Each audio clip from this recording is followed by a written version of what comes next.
After having understanding on characteristics of a good quality village development plan, in short we call it as VDP, let us now know how to prepare a village development plan and the steps involved in it. Preparation of village development plan has been divided into a two-stage participatory planning process in which the Honorable MP plays a lead facilitatory role, along with the Gram Panchayat and the district collector who gives necessary professional and coordination support. In the first stage of VDP, Gram Sabha will list out all those activities which can be implemented by the people themselves, and in the second stage of VDP, all those activities will be listed out which needs resources from government schemes. The second stage of VDP involves 10 steps. These are situational analysis of identified Gram Panchayat, review of performance of the first stage, strategy setting, identifying the resources envelope, finalization of needs, preparation of the draft village development plan, clearance of the VDP by the Gram Sabha, approval of the VDP, projectization and sanctions, and the 10th stage is disclosure and dissemination. So, in the first stage of planning process of VDP, the Gram Sabha will list out all those activities which can be implemented by the people themselves through behavioral and social changes, self-help, mutual help, Shramdan, local contributions, and what are the local resources available with the Gram Panchayat also need to be identified. What could be those activities which people themselves can implement? Just think, we have already discussed about it under entry point activities. For example, the different types of camps, those activities can be taken up by the villagers themselves at this stage. Other than that, cleanliness drive, intervention in local schools and Anganwadis to improve attendance and quality of service delivery, planting of trees having socio-economic values, improving public distribution system, etc. can also be taken up. During this stage, as many activities as possible from all the categories, particularly those relating to personal, human, social, environmental development and good governance should be taken up. This is the first stage activities. Now, based on people's involvement in entry point activities and in the first stage of VDP activities, we can say that by this time, village people would have demonstrated their willingness to undertake this scheme at fullest, and this momentum of people will definitely trigger the implementation of the next stage. Thereafter, the second stage of the planning process starts. The first step of second stage of VDP process start with the situation analysis of Gram Panchayat. Situation analysis can be continued simultaneously with the activities of the first stage of VDP itself, and this involves two different methods, and both the methods of situation analysis can be undertaken at the same time. Now, the first method of situation analysis is to collect primary data of identified Gram Panchayat covering all the aspects of development and socio-economic and demographic through a baseline survey. The baseline survey is done to achieve two objectives. First, it will help us in identifying the details of the existing scenario in different areas of development so that improvements could be suitably benchmarked to this. Second, the baseline survey will provide the basic data on the deficiencies and gaps in infrastructure, amenities and services as well as potential for future economic and human development. The survey should preferably be done through an expert agency. However, in absence of such an expert agency, you may involve the teachers of the local schools, ASHA workers, Anganwadi workers and educated youths by giving them training on baseline data collection. In baseline survey, the data for Gram Panchayat are to be collected on the following parameters: types of amenities, that is infrastructures available in villages, information on social, health, demographic, economic status, financial, human resource availability, agriculture, livestock, beneficiaries of different welfare schemes, etc.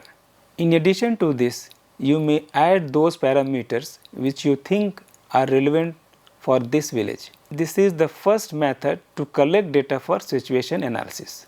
Remember, the baseline survey provides quantitative data only.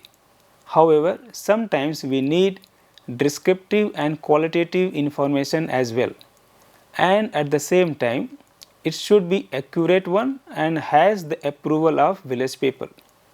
To collect such data, we have a method called Participatory Rural Appraisal or PRA. This method attains high respect and significance among the fraternity of rural development professionals for its wider use and applicability in rural development fields than any other methods. The word participatory rural appraisal itself speaks about appraisal of the issues of rural areas by people themselves through their participation. In this method, participation of people and their discussion is given very high importance or weightage in planning, implementation and management of projects in rural areas. In addition, to find solutions to the problems, identification of needs or demands of the village and its prioritization, and to collect first hand and authenticate data on socio-economic conditions of the village, this method is being used. So, if we want to define PRA, PRA is an approach where the project implementers acknowledge and integrate the knowledge and opinions of the rural community in planning, implementation and management of a project.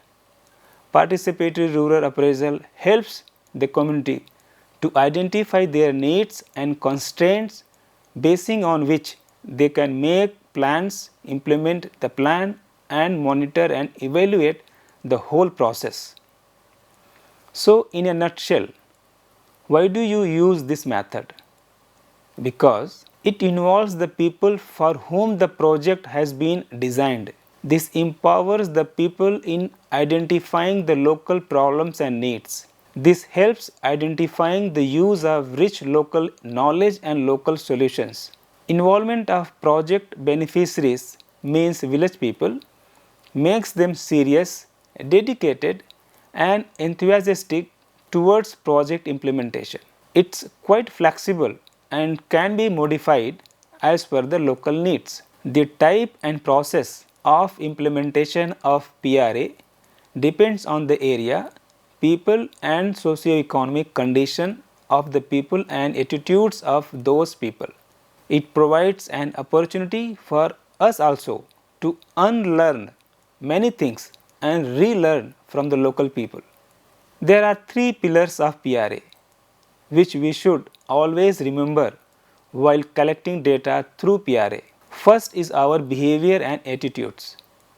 It includes we should be prepared to unlearn many things. We need to sit down calmly, listen them, learn from them, respect them and their ideas. You use your own best judgment at all times. Hand over the stick, I mean to say lead or control, to them. Be nice to people, embrace errors, be relaxed and you have to believe that they can do it and you have to just facilitate them and ask them to do. The second pillar is the use of different types of PRA methods. If you properly facilitate them on PRA methods, you will find that they can prepare the social map or model, they can estimate, they can compare, can give score, rank, can prepare diagram, can do analysis, can make presentation, can prepare a good plan and act upon them, can suggest tools for monitoring and evaluation of projects, and they can also make us to unlearn many things. These are things we often think that only we can do. The third pillar is sharing of knowledge. In PRA exercise, sharing of knowledge is very important. Local people share their knowledge and analysis with us and vice versa. We also share our learning experiences, training experiences, ideas, etc. with them. Therefore, keeping in view the importance of the PRA method in learning knowledge, information and data from the local people, SAGI has also recommended this method to be used for collecting data on the situation of Gram Panchayat, which will be further used for formulating village development plan. Now let us know how to use this method. As you know that PRA is done through involving local community people. However, we also require trained facilitators who can facilitate the entire process of PRA. There are different types of PRA method to collect data. Transect walk of Gram Panchayat, key informant interviews, focus group discussion, social map, resource map, needs matrix, wealth ranking, Venn diagram, seasonal calendar. In the next module, we will learn about 3 key PRA techniques which are frequently used.